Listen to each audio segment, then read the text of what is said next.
Okay, so any questions about the Happy Farmer? I think we finished it quite comprehensively last time.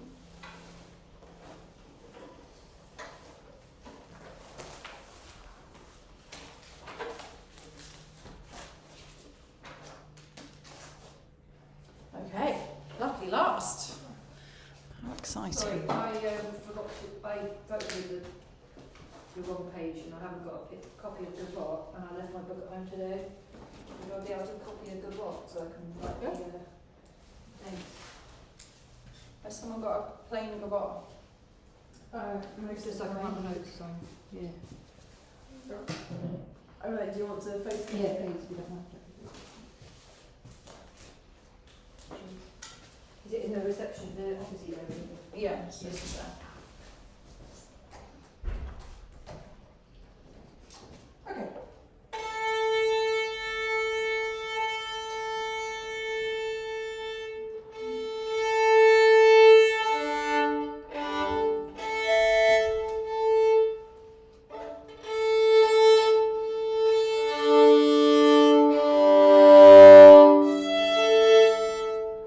Bring your E down a bit.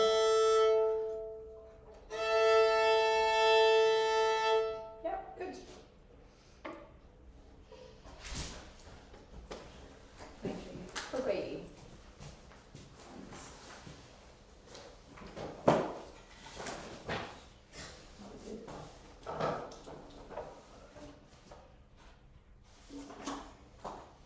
Okay, so let's play it through and then we'll talk about it. So can you tilt your head back a little bit so it's taller? Okay, that's it. Good. Okay, brilliant bow hold, Caroline. Yeah, sorry. Lovely.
the retake with a lead. Exactly, well done. Good, okay, so let's talk notes.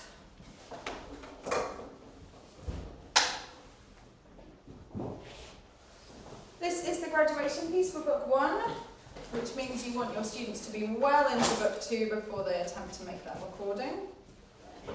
It has been set in the past for grade 5. It's grade 3. It's incredibly difficult compared with anything else in the book. Yeah, it's quite a lead, isn't it? It is. Who can remind us about why, for example, Minuet 3 is very firmly grade 2 kind of area, and Gossec Gavotte is a whole grade higher. Why is that? Sorry, So why aren't we doing a gradual increase in skills and difficulty throughout the book? Is that so you can like review all the whole book before you get onto the next book, so that you need to have a challenge at the end? So you got to spend the time reviewing everything. Do you go back to the beginning of the book and review everything? You could do that. You could do that with a grade book, couldn't you? If you learn all of the grade 3 pieces, you could still get to the end and review them all. Good to remember about review though.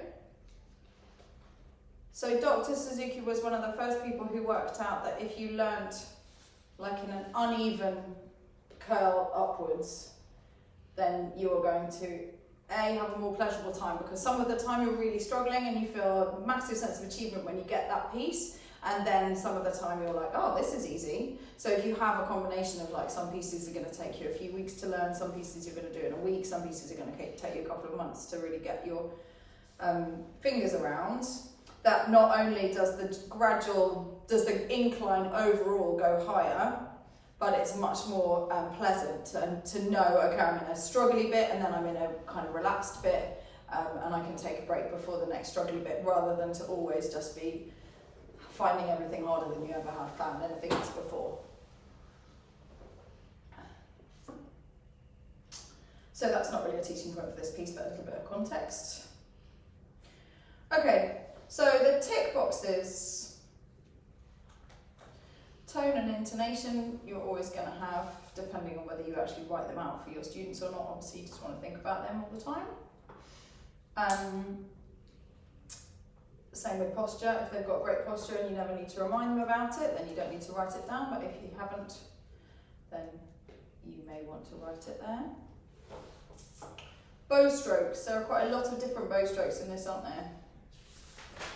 Personally, I think that the staccato notes at the beginning are not staccato. It's too fast to play da, da, da, da, da, da, da, da, da, even if you musically wanted to, which I don't. So it's much more of a brush stroke, just détaché. Then you've got some legato sections like bar 7 and 8. Well, 7. You know, up bow staccato, slurs, all of those different things. You have the memory in this piece is tricky. Pizzicato for the first time.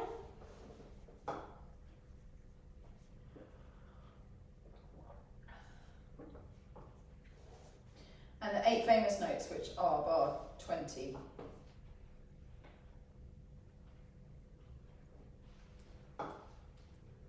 So the way that I approach this piece is that we learn 2 lines at a time.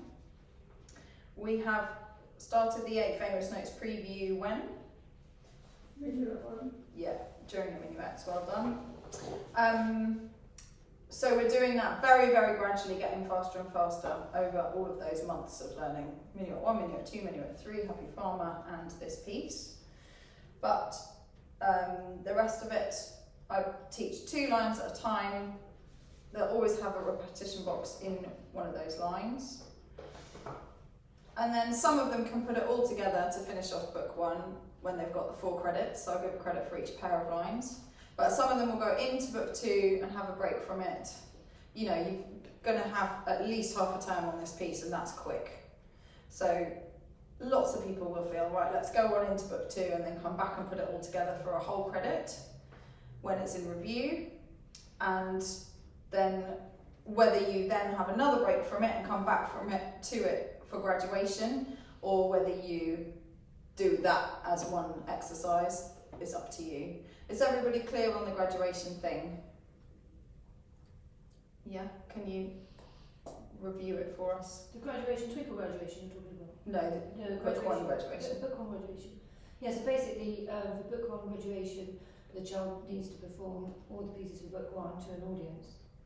Is that what you mean? No, that is what some people do to graduate from book one. Personally, I've never wanted to put myself through that level. I sat through like 3 hours of that. Oh my god, exactly. This is the response that you have from I sat through 3 hours of it. 4 Yeah. or 5 minutes, I was really interested, but I mean, it's only so much you can take. Yes. So I don't personally recommend that, although it's a very established way for some teachers to do graduation. But actually, the graduation process that is put in place by the BSMA is that you need to be into book two already. So you have to finish the book that you're graduating from. Yeah. You are supposed to have been playing it at like play through standard for at least 3 months, so it's firmly in review. And then you make a recording in one take of the piece, and that recording is decided as to whether you decide whether that's a good enough recording to graduate or not.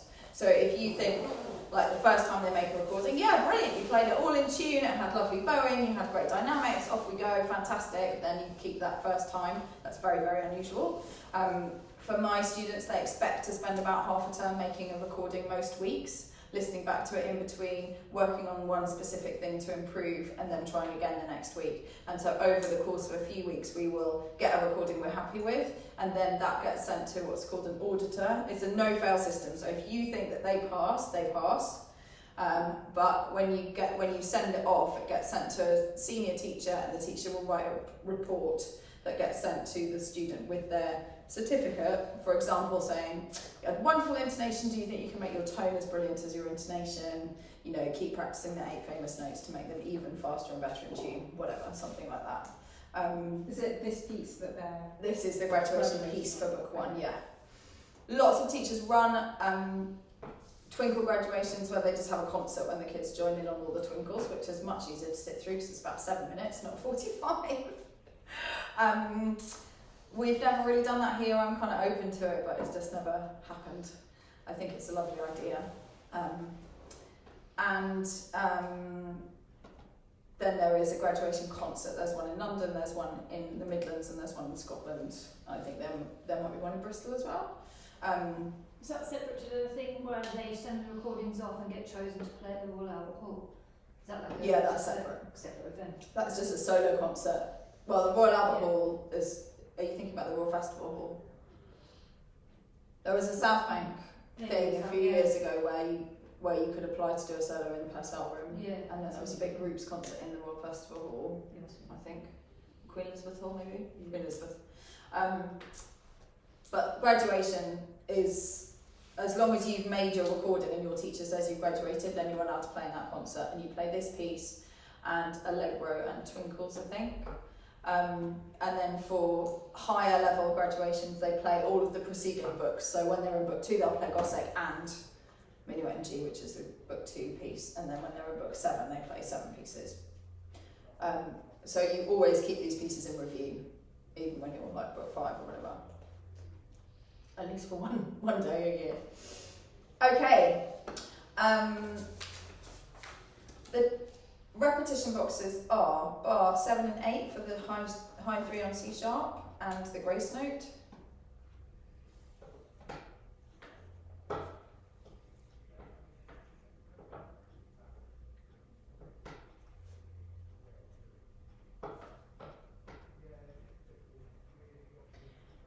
Bar 15 and 16, so directly below 2 lines lower for the dancing 2s, because you've got da da high do do la do do do high do do la do do.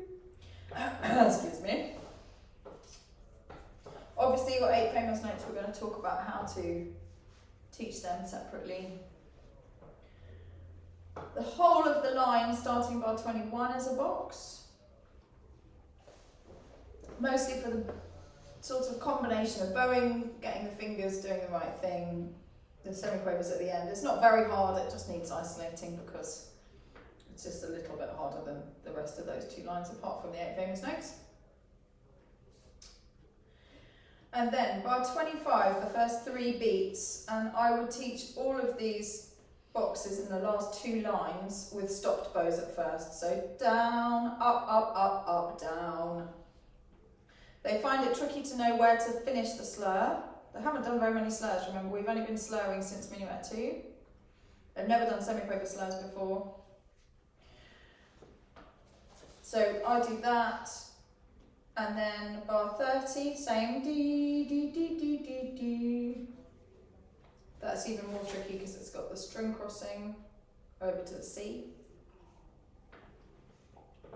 And then the last 2 bars for the pizzicato, as well as the as the slurred run. Sorry, say that again, I just missed that. The last 2 bars for the pizzicato, Oh, yeah, thank you. as well as the run.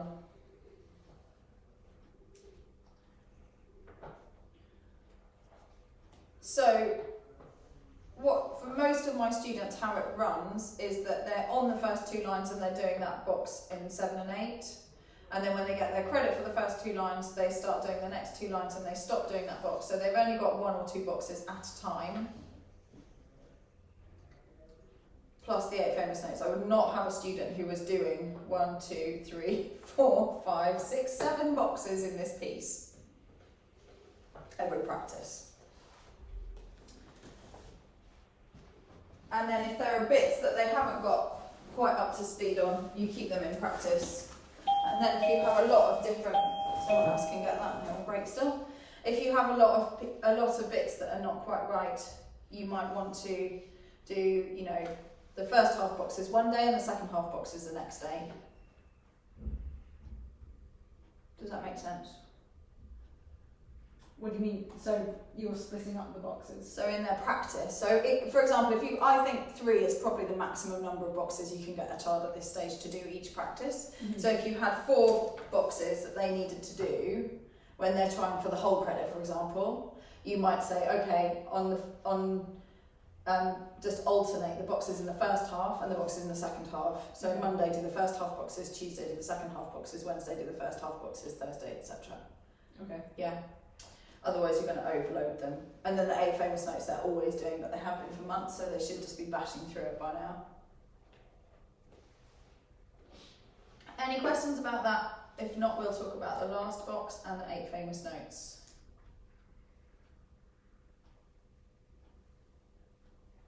Cool. Okay, violins, please.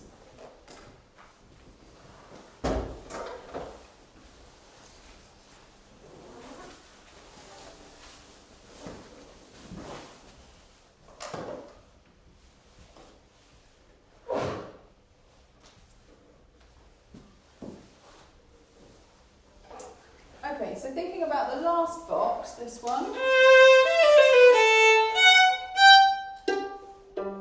Obviously the pizzicato is quite a major challenge for them, and I think it's a good idea just to practice, or even take the left hand out completely. It's not very musically satisfying, but it will help them, so let's just play that. So 2 open E's and then pizzicato on D and G, going up, so you're at the tip of the bow, ready, and...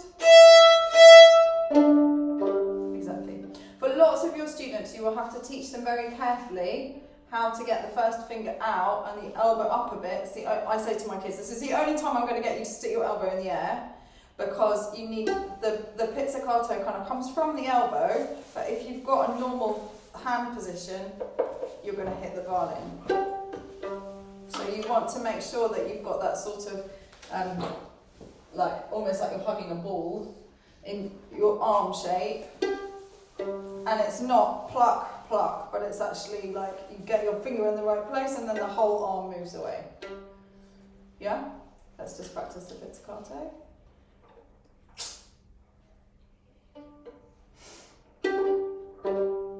Yeah, so think about your elbow. Good, and make sure you're right over the fingerboard. Over the fingerboard. Over the fingerboard. Oh, sorry. That's it. Yeah, exactly. So you're doing very nice finger pizzicato, but I think if your students try and copy that, you'll just like they kind of get lost for the next one. So just see if you can lead it from the elbow a bit more. So it's almost like you do this and it's quite a strong finger. Yeah, exactly. Okay. Yeah, so it's a funny kind of, to think about the elbow pizzicato is funny when you first think about it. But that's what the kids will do. So stick your elbow up more so that you take this part, that's exactly right. So you take that part away from the, and come away down the fingerboard more. That's it. Good, sorry I messed up, you go. Yeah, nice. Good, okay, so you can also, of course, practice a twinkle like, or, do you want to join in? Is it your...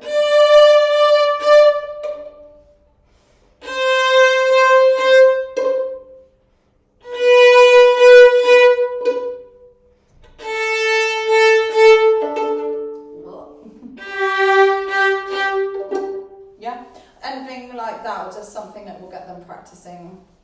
I guess it would be better to...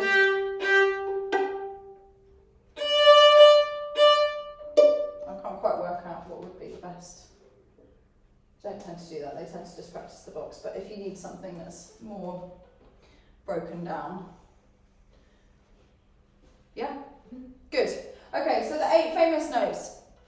Who would like to show how you would introduce them? Have we talked about this yet? No, okay, so don't worry about showing me, I will show you. Okay, so the very first time, we're going to make sure that one stays down all the way to the end, and what I say to my students is, can you pick a magic word? Kit, what's your magic word? Cat. Cat, right, so when I say the magic word, you're allowed to take your one off, but until I say it, you're not allowed to. Okay? My turn, your turn.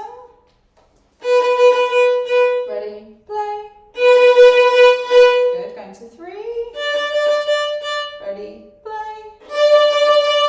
Good, now put your 2 touching 3 and take your 3 off. Make sure your 1 stays on because I haven't said the magic word yet. Ready? Play. Good, now swap 2 and 3. So 1 and 3 is on the string, 2 and 4 in the air. Ready? Ready? Play. Good, add your 4. Ready? Play. 3. Ready? Play. Right, this is why we've been keeping the 1 down, and so that the 2 can be best friends. Have a cuddle. Ready? Play. Pick up the 2. Ready? Play. Cat! Hooray! Okay, so just make sure that you make a big song and dance of the 1 staying down all the way through that. Someone give me one quick reason why you want the 1 staying down. Because the 2 needs to know where it needs to go. Good, and the 2 needs to go next door to it. Bex, what else does it help with to keep the 1 down? It helps with the general hand shape. Exactly right. And also, I think it does help you make sure your fingers do not come flying off too far. Good. So then the next step would be you playing 4 notes like that. Best friends, swap. Okay, so let's do that. Ready, and best friends, swap. So do you have 1 and 3 on, 2 and 4 up? Let's do it one more time. Ready, and best friends, swap. Have you got 1 and 3 down, 2 and 4 up? Yes or no? Yeah, good. Okay, so add 4 and come down the scale. Make sure 2 is best friends with 1 on the way down. Ready? Play.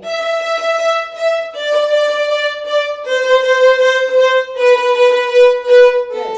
So then by the time they can do that, that's when you're ready to give it to them as a box. So they might be still on minuet 1, they might be on minuet 2 by now. Yeah? Mm-hmm. And then you're going to do just separate bows. Still with a big stop. Okay, ready? And check 2 and 4 in the air. You've still got a big gap. Good, and so you do that times 10 every day for a week. And then we have hooked bows, my turn. Check 2 and 4 up, 1 and 3 down. Ready, play. I'll give you time to write at the end. Check, check, 1 and 3 down, 2 and 4 up. Let's just do that one more time. So with the gap still. Check. and then obviously going into smooth slurs. Ready, and still the gap. Stop, check. You should have 2 and 4 up, 1 and 3 down, that's it. Good, why is that so important when you get halfway through to have 1 and 3 down and 2 and 4 up? Because you're going to need to put the 2 backwards. Excellent. So that's natural. Good. Independent fingers going down. Do they not work independently more, like rather than because you head it? It's not really independent, is it? Because you've got 1 and 3 down. Independent would be 4, then 3, then 2, then 1. But what you do want to make sure is that the 4 can be quick. So the reason I don't stop it now to check that the 2's up is because I want them to practice going from here, the 4 to be like playing on demand. Okay. And it's also musically just much nicer to stop halfway through and on the bow change than it is like ready for the next bit. Okay. Yeah? So then once you've got that happening, that's when you start to remove the gap. So then you would we're going to do it so slowly that you can do it without a gap. But really make sure that you still see those fingers up and down.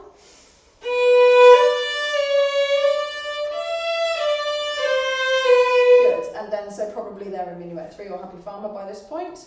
And then you're practicing just 10 times exactly that, but just gradually getting faster, without compromising on your intonation or your finger patterns. Good, okay, so I will go through all of that again so that you can write it down.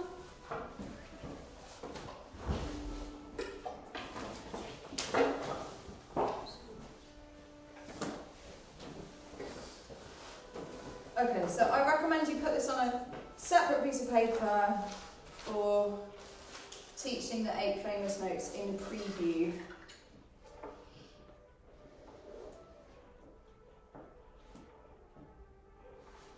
Let me just look at what time this is on the computer and then you'll be able to see it again if you need to. Okay, 27 minutes in, good.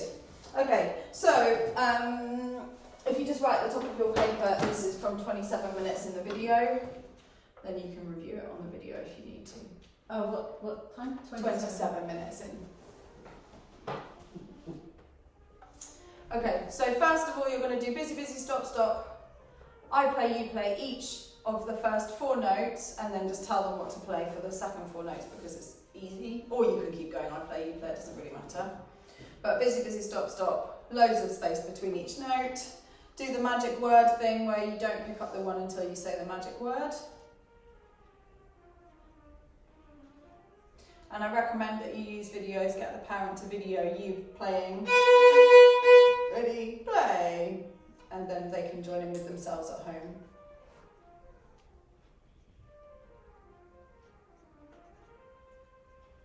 So you might have a student who needs to do the video for a week, not loads of times, just to get their fingers around it, or hopefully most of your students will be able to just do that in one lesson and go to, okay, so then you're going to play.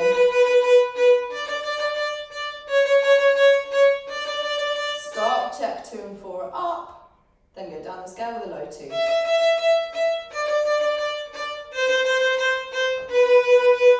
And then they do that as maybe a 5 box each practice that week.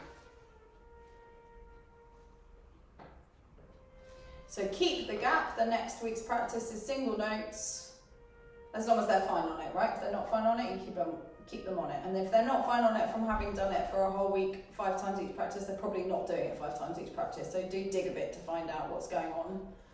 You may find they've done it once, or maybe they did it 5 times once, one practice, something like that. So then, stop, check. And then hooked bows the week after that. And by this time you should be hoping they're going to do 10. Oh, sorry. Stop and check. 10 of those each practice.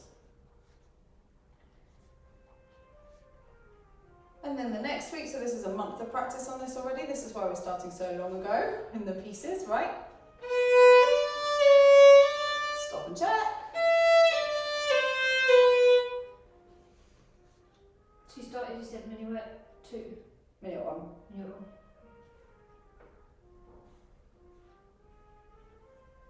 but you know, be flexible if they're To not go, not you know, just around getting this from not being able to play at all to it's going to take you roughly the same amount of time as learning 3 or 4 pieces. That's the point. Okay, so then the next stage is to try and lessen the gap. So go slower but no gap. And then once they can do that, they just practice it 10 times each practice, getting gradually faster each week. And you can talk to them about this being like marathon training. We're done. Awesome. Oh, are we? Perfect. Are we in? You're in. We're in. Our students are coming at 3 for you to teach.